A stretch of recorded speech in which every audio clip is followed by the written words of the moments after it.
What's up, guys? It's Cosmic King here. Today's video I'm going to be showing you an Altergeist deck profile that I went undefeated with at a locals after the sneak. So let's get right into it. So first off, we play 3 copies of Marionetter.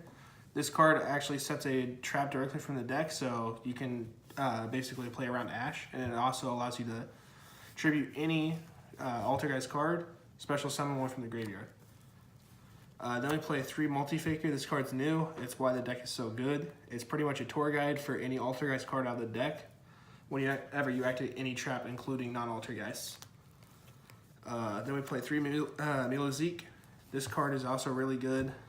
You attack directly, burn them for 5 pretty much, and then target 1 card and send it to the field. It doesn't destroy. And then we play 3 Soliloquists. This is a compulsory evacuation device, and also when it's sent to the graveyard, you get to search out, or you get to add a Altergeist trap from your graveyard. The final Altergeist monster we play are 2 Quinqueries. These are pretty much battle faders if you control Altergeist cards. And then they're also an effect veiler for any card on the field, including spells, as long as they're face up. That rounds out the monster lineup.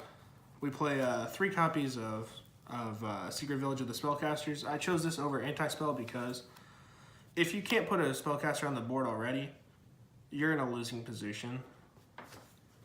And also, Anti-Spell slows you down as well. So I chose to play this over it. Then we play 3 Pot of Duality. Special summoning in this deck doesn't occur too often. You can play around not being able to special summon. And then in the early game, this card's just too good. Then I played 2 Knowledge because sometimes putting Altergeist in the graveyard is important for effects. So like your normal Milozique, Knowledge, draw 2, search 1. Then I played 2 Desires. It's just a good draw card. For 1-up spells, 1 Monster Reborn, 1 Foolish, and 1 1-for-1. This card is super good, and this is too. Foolish Milozique, normal. Marionetter, add a trap, special the Milozique off of the Marionetter, and then you have a setup. For trap cards, we played 3 Manifestation. This is pretty much Call of the Haunted for the archetype. It's really good. It's super powerful as well. Then we played Protocol. This card is probably the 2nd best trap. This card is the best if you don't have anything in the graveyard, of course. That makes sense because Call of the Hunt is not good if you have anything in the graveyard. But this is pretty much a Solemn Strike, and it also prevents you from being negated, which means that you can activate Skill Drain. While this is active, all your monsters are still unaffected by Skill Drain pretty much. I played 2 copies of this. This card is not great on the field, but Camouflage is actually basically a Return of the Dragon Lords in the graveyard. So when your Altergeist monster would be destroyed, you banish him instead from the grave. And then the non-Altergeist trap card that's pretty much should be an Altergeist card is Personal Spoofing. I played 2 copies of it. It's not great, but it has some combo plays, so I chose to play 2.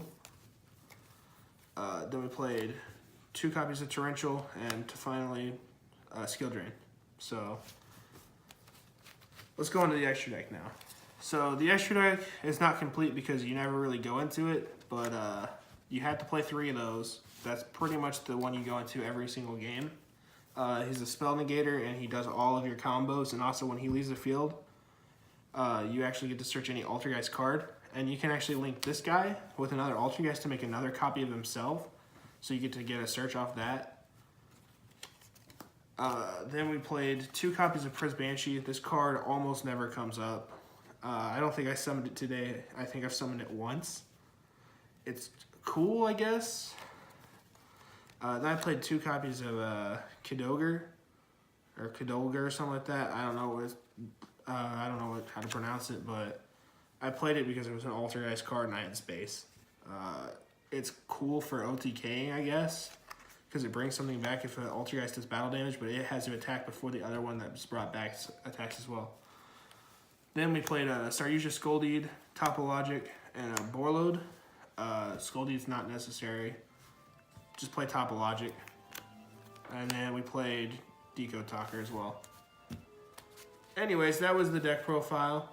The deck isn't combo heavy, but just learning how to play multi-faker right will make the deck good. Really, just summon Soliloquist and you should be fine.